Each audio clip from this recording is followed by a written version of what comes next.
Quando a porta de correr se abriu com um som suave, Medea surgiu no corredor, vestindo suas tradicionais vestes roxas. O manto e o capuz estavam perfeitamente secos e aquecidos, envolvendo-a com a dignidade que lhe era de direito. Ainda assim, seus passos eram hesitantes. Ela sentia um profundo misto de desconforto. Era alienígena e estranho ser guiada e ajudada por um garoto tão peculiar, que quebrava todos os padrões de magos que ela conhecera. Ao mesmo tempo, uma ponta de curiosidade mística cutucava sua mente a forma como ele controlava e canalizava aquela energia térmica nas roupas dela, sem o uso de encantamentos verbais ou cristas mágicas convencionais. Era fascinante para uma mestre da alta feitiçaria. Arashi, percebendo a aproximação dela, ofereceu um aceno calmo e começou a guiá-la silenciosamente pelos corredores de madeira polida até a cozinha do templo. Para a sorte de ambos, o local estava completamente deserto, e se provavelmente estava ocupado com os afazeres do templo ou dando privacidade ao amigo. A cozinha era ampla, tradicional e impecavelmente limpa. Com gestos precisos,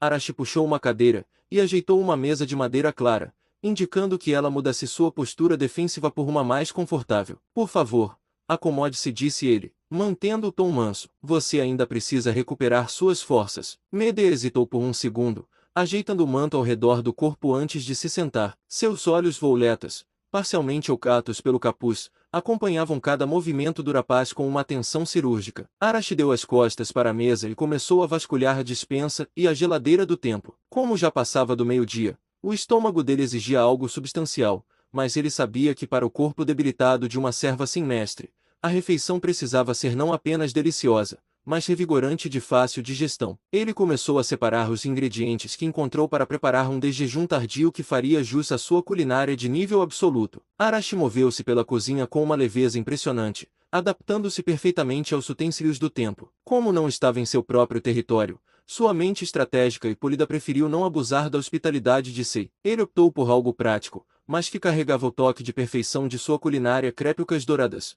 recheadas com queijo derretido que exalavam um aroma reconfortante, acompanhadas por algumas guarnições leves que encontrou na geladeira. Com movimentos fluidos, ele organizou a mesa e colocou os pratos fumegantes diante de Medea. O vapor subia, carregando o cheiro do queijo tostado no ponto exato, algo simples, mas visualmente impecável. Ele puxou a cadeira oposta e sentou-se à frente dela, ajeitando os próprios talheres antes de olhar para a bruxa com um meio sorriso honesto. Bom, como não estamos na minha casa, eu me sentiria muito desconfortável usando muitas coisas para fazer algo mais complexo, explicou ele, a voz mansa cortando o estalo sutil do queijo esfriando. Mas garanto que o sabor compensa a simplicidade. Pode comer. Medea olhou para o prato e depois para Arashi. Na era dos deuses, os banquetes eram fartos, cheios de carnes pesadas, vinhos doces e misturas complexas. Aquela comida dourada, de formato peculiar e aroma delicado, era algo completamente moderno e desconhecido para ela. A fome e a fraqueza mística que persistiam em seu âmago,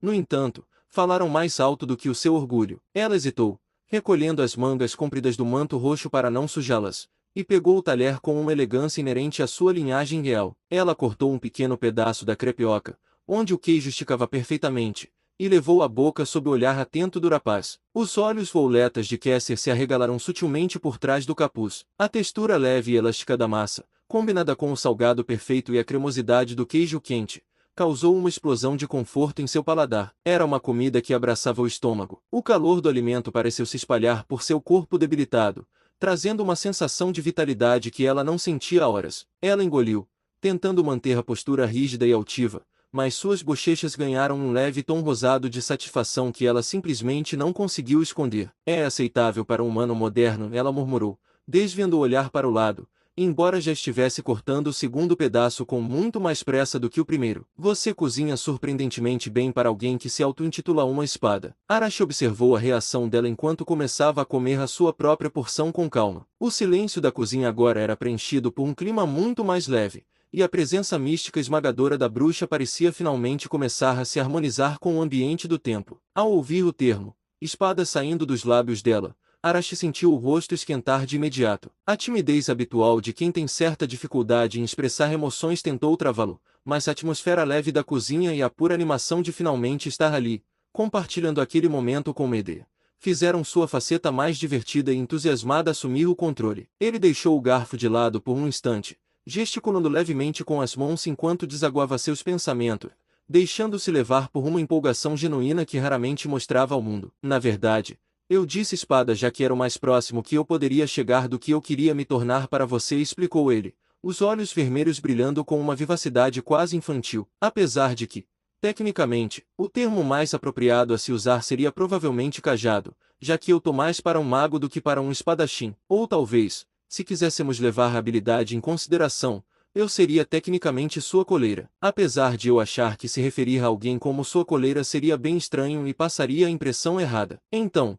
entre essas três opções, eu achei que espada seria menos má. Ele soltou um riso leve e divertido, voltando a comer seu desjejum tardio com um apetite renovado, claramente radiante por poder tagarelar daquela forma tão franca e descontraída com ela. Medea, que estava no meio de uma garfada, congelou a meio caminho da boca. Suas engrenagens mentais simplesmente pararam de girar por alguns segundos enquanto ela processava a enxurrada de lógica absurda daquele garoto. Passar de espada para cajado ainda fazia algum sentido conceitual dentro da magia, mas no momento em que ele proferiu a palavra coleira com a maior naturalidade do mundo, e com um sorriso entusiasmado no rosto, a bruxa quase engasgou com o próprio ar. O rubor que antes era apenas um leve charme em suas bochechas espalhou-se instantaneamente por todo o seu rosto, descendo pelo pescoço. Ela bateu o talher no prato com um estalo audível, os olhos violetas arregalados em um misto de choque, ultraje e um constrangimento sem precedentes. "Ser coleira!" ela quase gritou, a voz falhando de forma cômica antes de recuperar o tom agudo de indignação. Ela puxou o capuz quase até o nariz,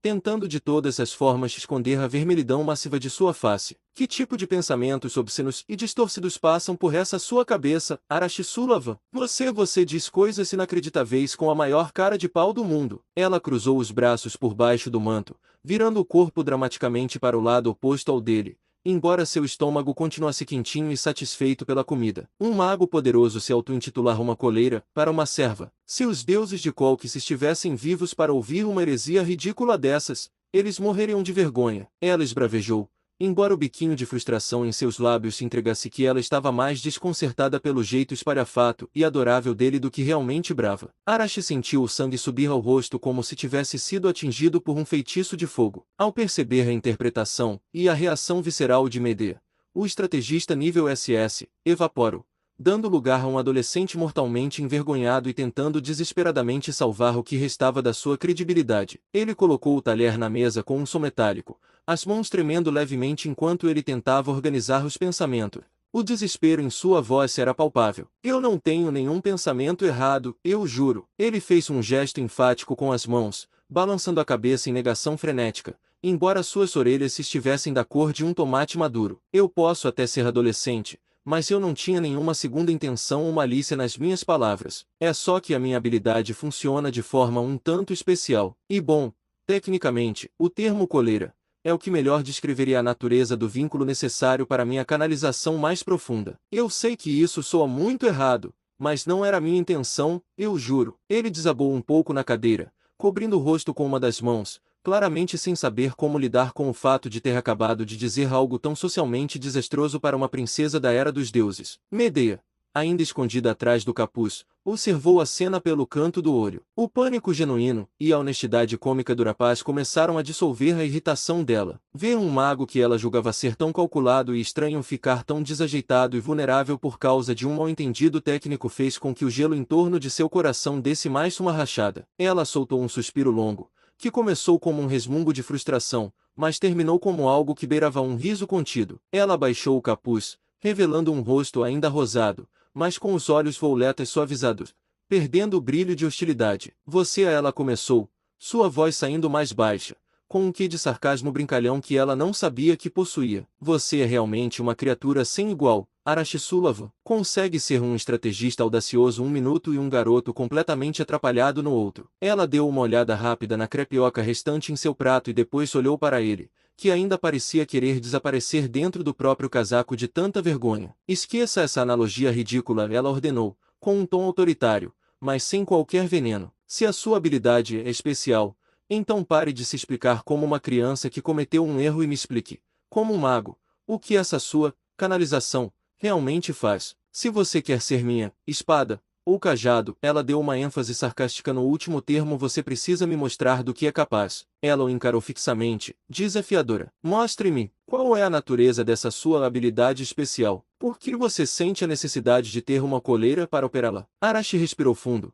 permitindo que a postura desajeitada e o rubor de vergonha desvanecessem. No momento em que o assunto migrou para a natureza de suas técnicas, o interruptor do diretor foi acionado. Ele endireitou a coluna, e seus olhos vermelhos recuperaram aquela lucidez analítica e séria. Ele olhou ao redor da cozinha do templo, avaliando as saídas e a possibilidade de Sei ou algum outro monge entrar a qualquer momento. Então, deu uma breve resposta antes de pegar o garfo novamente. Não é que eu não queira falar sobre minha habilidade, mas eu não acho que esse seja o lugar. Ele fez uma pausa, encarando o próprio prato por alguns segundos, ponderando sobre os riscos de segurança, antes de concluir com a voz mais mansa. Mas, se você realmente quiser, eu posso explicá-la aqui, apesar de que eu prefiro um lugar mais reservado. Medea o acompanhou com o olhar, notando a velocidade impressionante com que ele alternava entre o garoto tímido e o estrategista focado. Aquela mudança de postura apenas confirmou suas suspeitas. O que quer que ele estivesse escondendo sob o nome de canalização,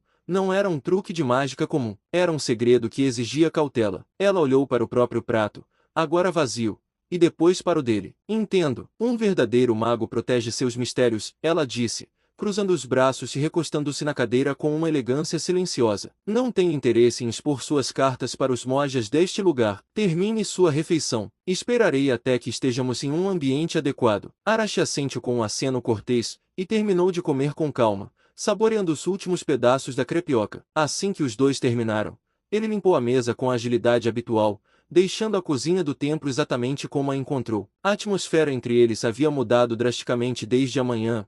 A hostilidade e o pânico de Medea haviam sido substituídos por uma curiosidade genuína e um respeito silencioso, embora ela ainda mantivesse sua guarda alta. Arashi e Medea refizeram o caminho de volta pelos corredores silenciosos do templo. Ao entrarem no quarto de hóspedes, o rapaz começou a dobrar os lençóis e a organizar o futon com movimentos práticos e eficientes, deixando o espaço impecável para a eventualidade de precisarem partir imediatamente, dependendo do rumo que a conversa tomasse. Enquanto ajeitava as últimas cobertas, ele quebrou o silêncio, a voz séria e firme, mas sem perder o tom de respeito que mantinha desde o início. Se você realmente aceitar a minha ajuda, eu gostaria de fazer um pedido. Eu não quero envolver o Templo Hildon nessa guerra. Eu entendo o valor que ele tem e não discordaria se você quisesse usá-lo, mas eu preferiria deixar ele isolado desse conflito. Ele terminou de arrumar o quarto, levantou-se e virou-se de frente para ela, sustentando o olhar violeta da bruxa enquanto aguardava uma resposta. Medea, que estava encostada perto da janela observando os movimentos dele,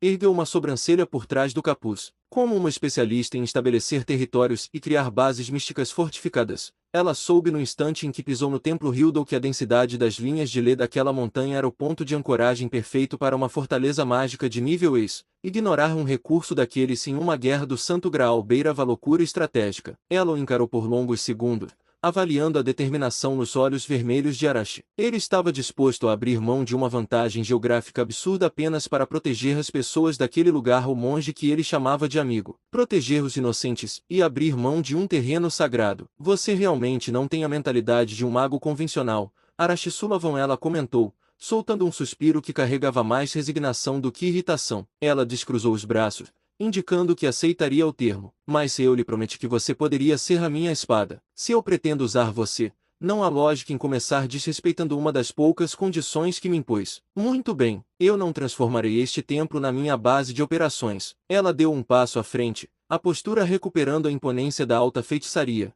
embora seus olhos mostrassem uma expectativa genuína. Cumprida a sua exigência, estamos em um ambiente reservado. Agora, cumpra a sua parte. Explique-me a sua habilidade e o porquê de aquela terminologia peculiar de mais cedo. Arashi sentiu uma gota fria de suor escorrer por sua testa no instante em que ela trouxe o assunto de volta. Ele desviou o olhar abruptamente, fixando os olhos em um ponto aleatório do tatame. O desconforto era evidente. Ele definitivamente não queria parecer um esquisito que estava mudando de assunto ou enrolando, mas a situação social em que havia se metido era complexa demais. Tentando se defender imediatamente, ele levantou um dedo de forma inocente, enquanto usava a outra mão para cobrir metade do rosto, tentando esconder o rubor que ameaçava voltar. Na verdade, quando eu disse que preferiria um lugar privado, eu me referia à minha casa, ele confessou, a voz saindo um pouco mais rápida na tentativa de se justificar. Novamente, eu posso explicar aqui agora, mas, na minha casa, ninguém vai poder escutar ou ter a chance de alguma forma, sermos descobertos ou qualquer coisa parecida. Então, É um dos lugares mais seguros da cidade. Eu posso te garantir isso. Ele respirou fundo, tentando recuperar a postura calma e estruturar o argumento de forma lógica. A ideia dele era clara: selar o acordo de deixar o Templo Hildol de lado, fingir que ele simplesmente não existia durante a guerra e mover toda a operação para o seu próprio território seguro. Medea piscou lentamente, processando a justificativa dele. Por trás do capuz, seus olhos violetas se estreitaram em uma expressão que misturava descrença e uma pitada de divertimento genuíno. Primeiro o comentário da coleira, e agora ele estava insistindo, de forma terrivelmente desajeitada, para levá-la até a casa dele antes de revelar seu segredo. Se Arashi fosse qualquer outro mago moderno, Medea já teria assumido que se tratava de uma emboscada ou de uma tentativa de confinamento místico. Mas olhando para o rapaz ali, se atrapalhando com as próprias palavras e suando de nervoso para não parecer mal-intencionado, ela simplesmente não conseguia ver malícia nele. Ela soltou um suspiro teatral, balançando a cabeça negativamente, embora um leve meio sorriso tenha surgido no canto de seus lábios. Você realmente não sabe como lidar com mulheres, não é, Arashi Sullivan? Ela comentou, o tom temperado com um sarcasmo leve, mas totalmente desprovido de hostilidade. Insistir para levar uma bruxa para sua própria residência antes mesmo de selarmos um contrato. Qualquer um diria que você é muito corajoso, um completo tolo. Ela deu alguns passos em direção à porta do quarto, o manto roxo balançando graciosamente ao redor de suas pernas. Ela parou perto da saída e olhou para ele por cima do ombro, recuperando sua postura de comando. Mas você tem razão em um ponto: segurança e sigilo são primordiais em uma guerra. Se o seu território é tão seguro quanto afirma,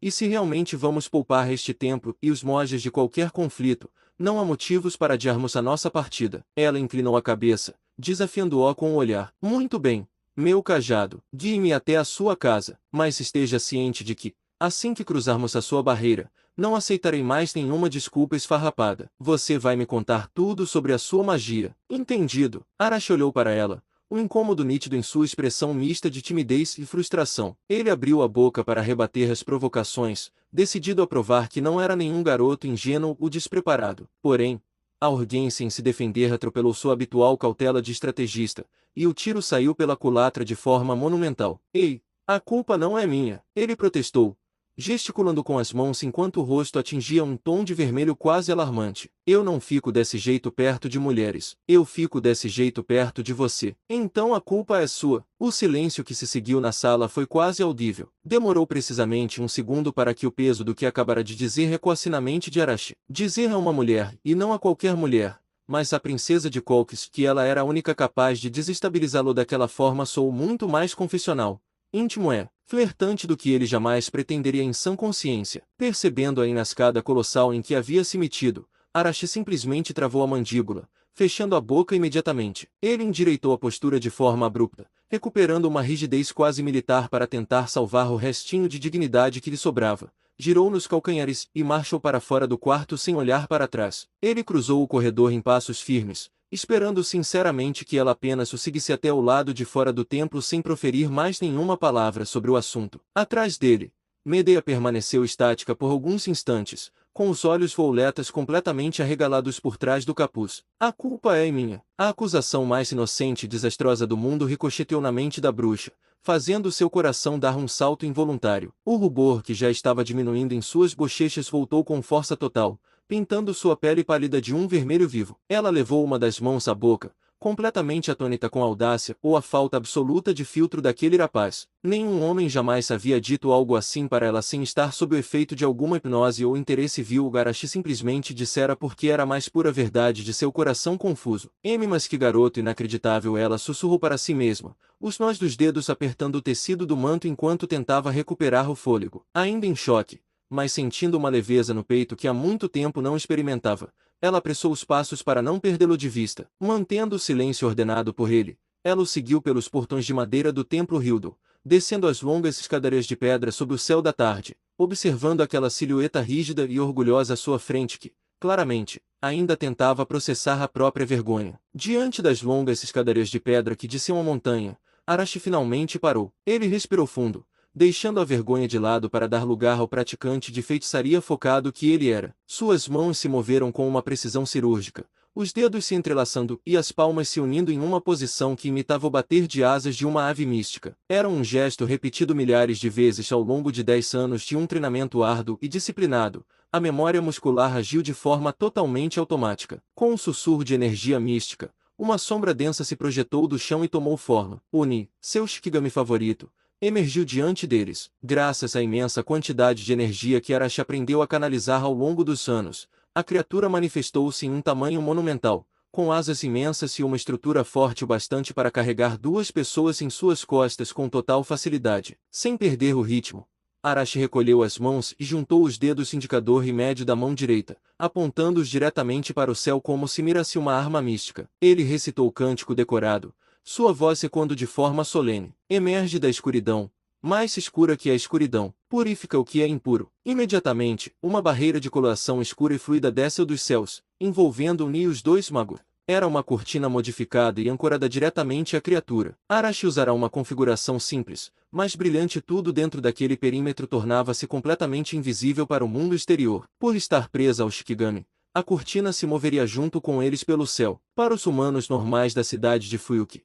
o feitiço era perfeitamente imperceptível. Apenas magos poderosos ou espíritos heróicos conseguiriam notar a distorção no espaço, tornando o voo o meio de transporte mais rápido e seguro para o momento. Satisfeito com a solidez da sua técnica, Arashi virou-se para Medea. O garoto sério sumiu por um instante, dando lugar àquele sorriso caloroso e genuinamente animado. Ele apontou para o dorso macio da imensa ave e estendeu a mão para ajudá-la. Por favor, monte primeiro. Ele vai nos levar direto para casa. Medea deu um passo para trás, os olhos violetas brilhando intensamente por trás do capuz enquanto ela analisava Oni e a cortina que os cercava. Como uma das maiores autoridades em alta feitiçaria da Era dos Deuses, ela ficou genuinamente impressionada. Aquilo não era taumaturgia ocidental comum, era uma variação oriental extremamente refinada de manipulação de sombras e criação de barreiras portáteis. Ela olhou para a mão estendida de Arashi e depois, para o sorriso animado dele. A transição dele de adolescente desajeitado para mago de elite altamente capacitado continuava a fasciná-la. Invocar uma fera mística desse porte e erguer uma barreira de ocultação móvel sem demonstrar o menor sinal de desgaste, ela murmurou,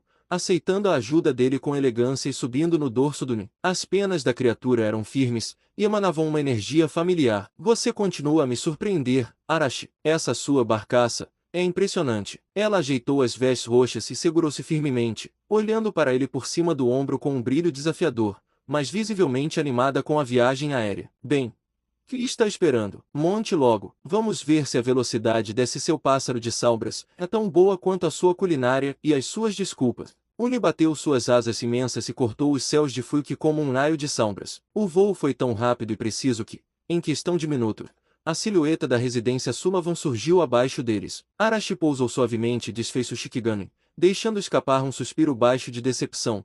Ele queria ter aproveitado um pouco mais aquela jornada pelos céus ao lado dela, mas a segurança estratégica vinha em primeiro lugar. Pelo menos, haviam chegado salvos e bem cedo. Preocupado em manter sua postura atenciosa, prestativa e de total respeito, Arashi adiantou-se até a entrada principal. Ele destrancou e abriu a porta, fazendo um gesto cortês para que a bruxa passasse à frente. Por favor, entre primeiro. Sinta-se em casa. Medea cruzou o limiar, abaixando o capuz roxo para avaliar o ambiente com olhos analíticos. A casa de Arashi era moderna, extremamente organizada e com uma planta inteligente. Passando pelo foyer de entrada, o espaço se abria em uma ampla sala de estar acoplada a uma área de jantar com mesa de madeira clara, tendo uma cozinha modular perfeitamente equipada logo ao lado esquerdo. Era um lar acolhedor, limpo e que emanava uma sensação de segurança palpável. Uma fortaleza bem disfarçada de lar mundano, ela murmurou com aprovação sutil, caminhando de forma graciosa até o confortável sofá em formato de L, na sala de estar. Ela ajeitou as vestes e sentou-se, cruzando as pernas com a elegância de uma rainha. Arashi não perdeu tempo. Movendo-se rapidamente, ele se direcionou à cozinha modular ao lado. Enquanto pegava as folhas de chá e colocava a água para esquentar, ele se apoiou levemente no balcão que divide a cozinha da sala, olhando para ela com uma seriedade renovada. Para ter uma linha de raciocínio clara, ele decidiu lançar uma pergunta direta. Minha habilidade não é muito simples na prática. Então você quer que eu explique como ela funciona na teoria ou o que eu faço com ela? Eu quero ter uma ideia de por onde eu deveria começar a explicá-la. Medea recostou-se no sofá, apoiando o queixo de forma charmosa sobre os nós dos dedos de uma das mãos. Seus olhos violetas brilharam com uma curiosidade puramente intelectual, o olhar de uma cientista mágica diante de um mistério fascinante. Como uma praticante da alta feitiçaria, os fundamentos teóricos sempre me fascinam, ela respondeu, com a voz mansa, mas imponente. No entanto, estamos no início de uma guerra e você se ofereceu para ser minha força de combate. Portanto, comece pelo que você faz com ela, os efeitos práticos, suas limitações e o que ela muda no campo de batalha. Depois que eu compreender a aplicação, você pode me agraciar com a teoria. Um leve sorriso provocativo e superior surgiu em seus lábios, o porquê de suas analogias peculiares sobre coleiras. Prossiga. Estou ouvindo. Arashi terminou de servir o chá, colocando a xícara fumegante sobre a mesa de centro diante de Medea com todo o cuidado. Ele se acomodou na poltrona à frente dela, respirando fundo enquanto organizava o fluxo massivo de informações em sua mente. Ele sabia que despejar uma taumaturgia inteira de uma vez exigiria foco, então buscou ser o mais direto possível. Minhas capacidades são muito densas, então eu vou resumir para que não percamos muito tempo só em uma coisa, começou ele, cruzando os dedos sobre o colo. Primeiro, eu consigo usar a canalização. Minha habilidade original se resume em invocação, mas a canalização me permite pegar as propriedades e técnicas dessas minhas invocações para mim. A partir disso, eu consigo manifestar elementos como chamas, água e eletricidade. Medea, que havia levado a xícara de chá aos lábios, parou o movimento por um instante, escutando com atenção cirúrgica. Eu também possuo uma técnica que funciona de forma que, quanto maior a distância do alvo, maior o dano gerado, continuou Arashi, ritmando a voz. Consigo criar clones de mim mesmo, e gerar um tipo de chicote místico pegajoso, que serve tanto como membros extras quanto como uma corda de contenção. Para combate físico de curto alcance, consigo conjurar garas e produzir toxinas biológicas, como venenos, substâncias paralisantes ou soníferas. Além disso, meu corpo possui uma capacidade intrínseca de se adaptar a danos sofridos. A minha principal limitação com essas técnicas derivadas das invocações é que eu só posso utilizar uma delas por vez. Ele fez uma breve pausa, mas antes que ela pudesse intercalar, ele trouxe a peça central de sua versatilidade. Mas não para por aí. Eu também consigo manipular diretamente a sombra e a luz. Para absolutamente tudo o que eu acabei de listar, eu tenho a capacidade de inverter a polaridade, criando uma versão conceitualmente oposta. O fogo se torna controle de gelo, a eletricidade se transforma em manipulação de elementos da natureza, a água vira terra, e as toxinas o bem, quando invertidas, tornam-se o que eu prefiro chamar de poções de cura ou suporte, já que não encontrei uma palavra melhor para descrevê-las. Depois dessa verdadeira enxurrada de dados de combate, Arashi finalmente parou. Ele recostou-se na cadeira, pegou sua própria xícara e tomou um gole do chá, dando a ela o tempo necessário para respirar e digerir o arsenal absurdo que ele acabara de colocar na mesa. Medea permaneceu imóvel. Seus olhos violetas estavam fixos nele, brilhando com uma mistura de choque profundo e absoluto fascínio místico. Na Era dos Deuses, os magos passavam a vida inteira especializando-se em uma única linha conceitual ou elemento. O que Arashi descreve não era apenas versatilidade, era um sistema mágico quase autossuficiente e absurdamente adaptável para um humano moderno. Inversão de polaridade conceptual, manipulação vetorial de distância e mimetismo de invocações. Ela colocou a xícara de volta na mesa com um som suave, inclinando-se para a frente. Uma limitação de uso singular, mas com um leque de reversão conceitual completa, e ela estalou os dedos, pensativa. Uma chama de puro gênio estrategista acendendo em seu olhar. Isso explica o porquê de você se chamar de Cajado. Você é essencialmente uma biblioteca de feitiçaria viva em forma de guerreiro. Ela fixou os olhos nele, sorrindo de forma perspicaz. Agora que eu entendo a execução prática, o tabuleiro mudou completamente a nosso favor. Mas você ainda deixou uma ponta solta, Arashi. Como essa versatilidade Elemental e adaptativa se conecta àquela coleira que você mencionou? O que acontece quando você quebra essa limitação de usar uma habilidade por vez? Arashi tomou mais um gole de seu chá, tentando encontrar coragem para tocar novamente no assunto que o havia deixado em maus lençóis mais cedo. Ele fixou os olhos na cerâmica da xícara, evitando a todo custo o contato visual direto com Medea, enquanto suas bochechas ganhavam um leve tom rosado de desconforto. Bem sobre o limite, eu até posso exceder as minhas regras e usar duas canalizações ao mesmo tempo, confessou ele, com a voz um pouco mais baixa. Mas se isso torra tanto os meus 5 sentidos, sobrecarregando eles ao máximo, quanto os meus circuitos mágicos, que ficam superaquecidos. É muito perigoso. Manter duas técnicas ativas me dá um teto de aproximadamente uns 10 minutos. Se eu quiser realmente levar o meu corpo ao extremo absoluto, Posso usar 4 canalizações, mas apenas por 2 minutos. Mais do que isso é praticamente morte instantânea ou aleijamento imediato. Medea ouviu em silêncio, a expressão séria. Como uma maga, ela compreendia perfeitamente o preço de forçar os circuitos mágicos além do suportável.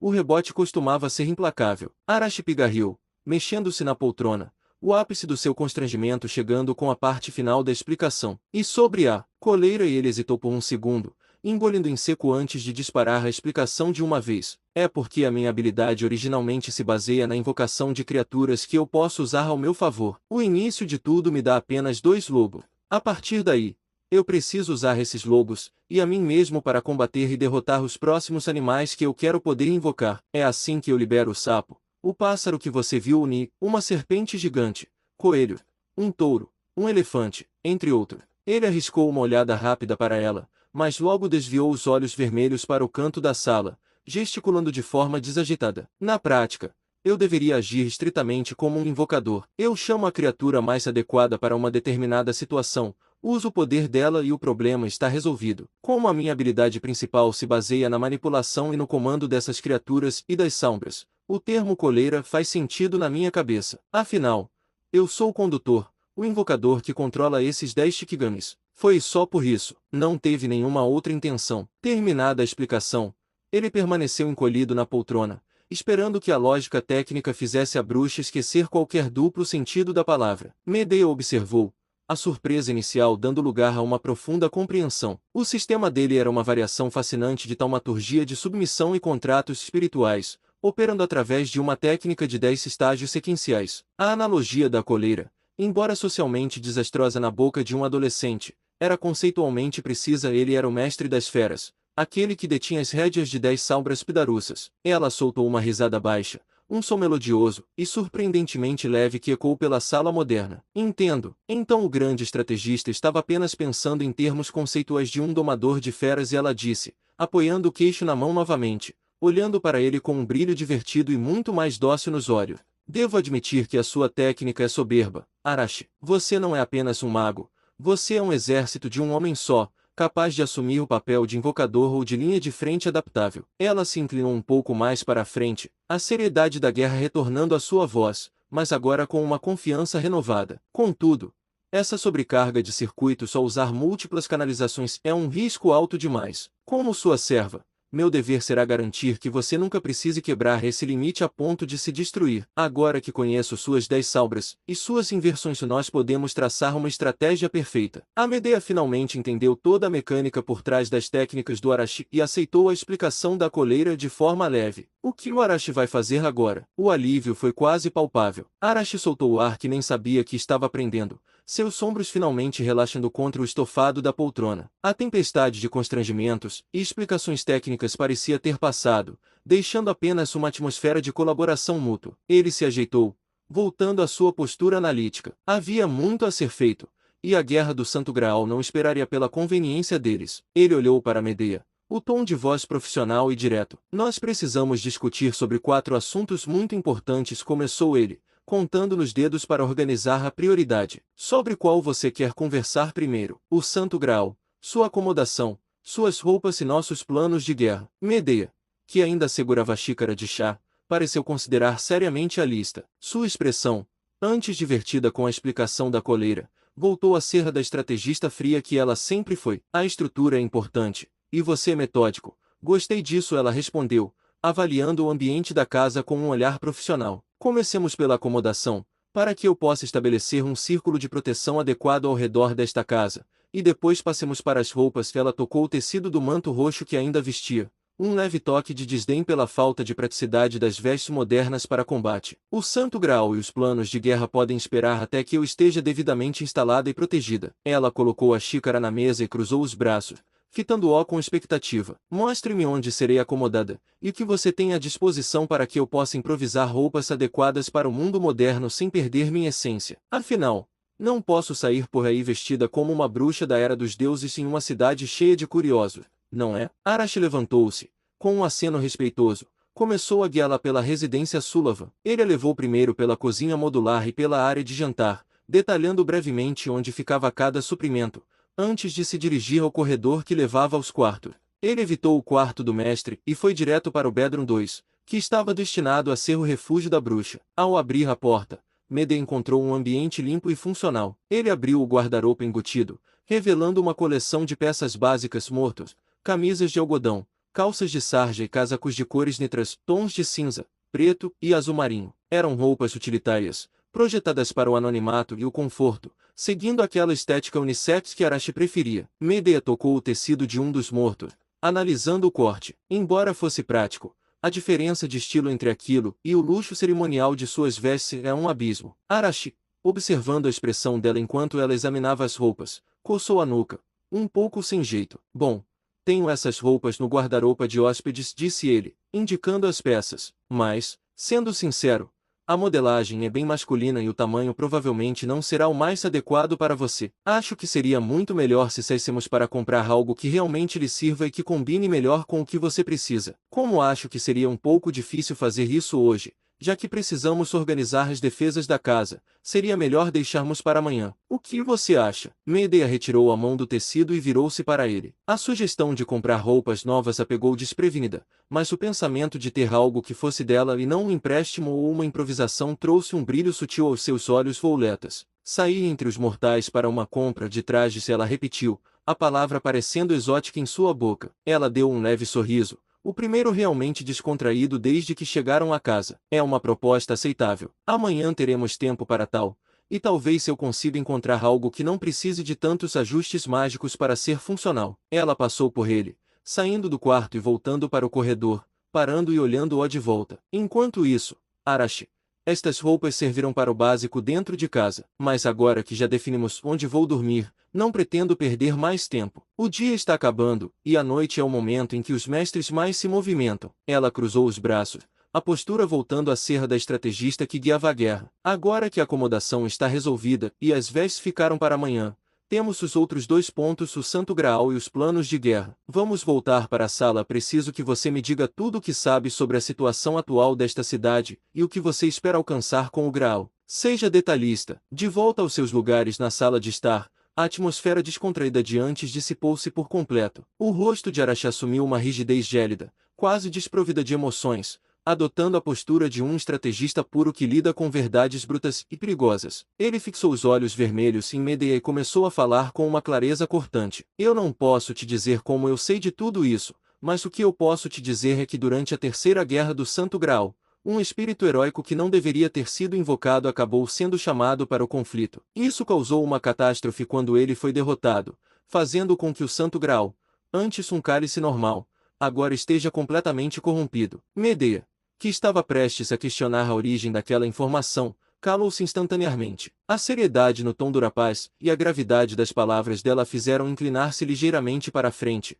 a expressão transformando-se em puro foco. Os males da humanidade presentes naquele corpo podre vão fazer com que qualquer desejo que seja feito acabe sendo distorcido e corrompido, continuou Arashi, que te mandou a explicação de forma cirúrgica. Por exemplo, se uma pessoa pedisse para que todas as pessoas do mundo a amassem, em vez de fazer a humanidade nutrir esse sentimento, o Santo Graal iria simplesmente matar ou apagar da existência todas as pessoas que não amam quem fez o desejo. Eu acho que essa é a forma mais fácil de explicar o que aconteceu com ele. O silêncio que se abateu sobre a sala moderna foi sufocante. Medea processou a informação em segundos. Como uma alta maga, ela compreende a mecânica de construtos espirituais e grandes rituais taumatúrgicos. Se o núcleo do Graal foi contaminado por uma entidade que encarna os males da humanidade, algo que ela suspeitava ser um elemento da classe Avenger ou uma maldição de escala planetária, o cálice não passava de uma armadilha monumental, uma máquina de realizar desejos operando sob a lógica da destruição em massa. Ela soltou um riso baixo, mas dessa vez não havia diversão ou sarcasmo. Era um riso seco, amargo, repleto do desdém de quem já havia sido traída pelo destino inúmeras vezes. Uma relíquia corrompida que interpreta a salvação através da aniquilação. Que ironia patética, ela murmurou, os olhos violetas brilhando com uma frieza perigosa. Ela olhou diretamente para Arashi. Os magos desta era continuam a dançar na palma de uma maldição, arriscando suas vidas por um cálice que só trará cinzas. Ela recostou-se no sofá, cruzando os dedos sobre o joelho, analisando o rapaz diante dela com um novo nível de respeito. Isso muda completamente o nosso panorama, Arashi. Se o Graal é uma fraude corrompida, buscar vitória da forma convencional é tolice. Mas você sabia disso, e mesmo assim, me resgatou e propôs uma aliança. Um sorriso astuto e determinado surgiu em seus lábios. Diga-me, meu estrategista, qual é o seu verdadeiro plano para esta guerra? Se não vamos usar o Graal para realizar um desejo, o que faremos com ele? E como vamos lidar com os outros 6 mestres que ainda buscam essa ilusão maldita? Arashi piscou algumas vezes, a expressão gélida desmoronando por um segundo para dar lugar a uma genuína confusão. Ele inclinou a cabeça, observando a reação quase blasé da bruxa. Você não está magoada, irritada ou decepcionada? Ele perguntou, a voz entregando sua surpresa. Eu pensei que você não iria gostar dessa informação, mas você parece só não se importar. Medea soltou um suspiro suave, um sorriso amargo e condescendente tocando seus lábios. Arashi, eu sou uma mulher cuja vida inteira foi moldada pelas tramóias dos deuses e pelas traições dos homens, ela explicou, a voz mansa, mas carregada de uma sabedoria antiga. Descobrir que um prêmio místico cobiçado por todos está, na verdade, podre e corrompido não me choca. Na verdade, combina perfeitamente com a natureza do mundo. Eu não busco um milagre utópico daquele cálice, eu buscava apenas o direito de existir e trilhar meu próprio caminho. Saber que ele é uma armadilha não muda o fato de que ainda precisamos vencer aqueles que tentam usá-lo. Arashi assentiu, absorvendo as palavras dela, e espero que ela terminasse para finalmente revelar a engrenagem mística que mudaria tudo. Bom, a minha habilidade não consome mana de forma convencional, ele continuou,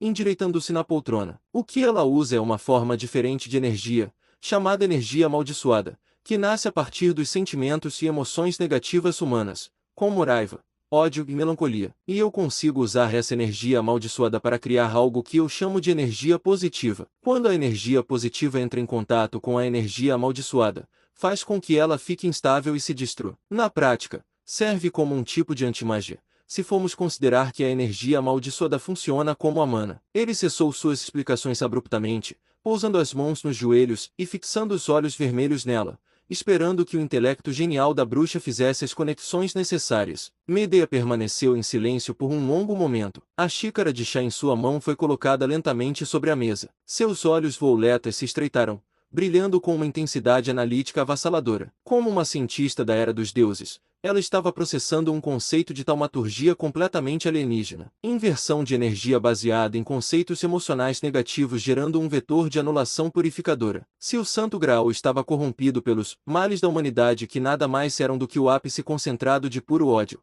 rancor e maldições, as propriedades daquela energia que Arashi controlava ganhavam um significado militar absurdo. Energia gerada pela malevolência, invertida para criar uma força de aniquilação conceitual, ela murmurou para si mesma, os dedos tamborilando de leve no braço do sofá. Ela olhou para ele, um sorriso perspicaz e quase predatório surgindo em seu rosto. Entendo, você não quer apenas vencer a guerra, Arashi. Você tem a ferramenta exata para exterminar a corrupção do Graal, não é? Ela inclina o corpo para a frente, fascinada. Mas se essa energia positiva destrói a energia amaldiçoada por instabilidade, o que acontece quando ela entra em contato com a mana pura de um servo ou com os circuitos mágicos de um mago comum? Ela funciona da mesma forma como uma força de negação absoluta.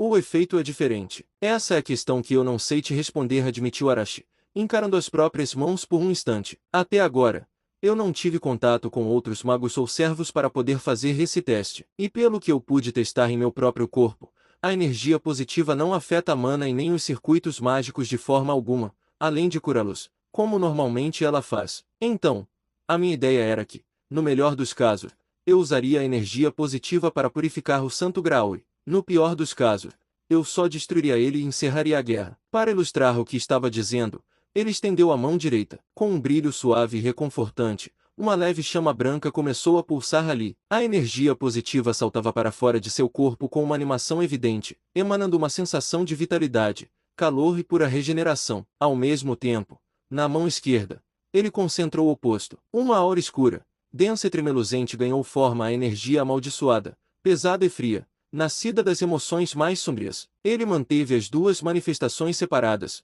permitindo que a bruxa fizesse um paralelo visual e sensorial perfeito entre as duas forças que coexistiam nele. Medea inclinou-se tanto para a frente que quase tocou as mãos dele, completamente hipnotizada pelo fenômeno. Seus olhos violetas captavam cada flutuação mística, decifrando as assinaturas de energia com a precisão de quem dominava os segredos do formato do mundo. Fascinante, ela sussurrou, estendendo a própria mão sutilmente acima da chama branca, sentindo o efeito curativo e a ausência de rejeição com a sua própria mana. Uma força que atua como panaceia para tecidos biológicos e circuitos, e ao mesmo tempo, carrega o potencial conceitual de colapsar maldições por superalimentação de polaridade. Ela ergueu o olhar para os olhos vermelhos de Arashi, e o sorriso que se formou em seus lábios era uma mistura de triunfo e pura ambição estratégica. Se ela cura os circuitos e não rejeita a mana pura, significa que você pode me curar e me fortalecer em combate sem criar um paradoxo mágico. E quanto ao cálice purificação ou destruição absoluta, ambos os desfechos são vitórias magníficas contra aquela fraude. Ela recostou-se no sofá,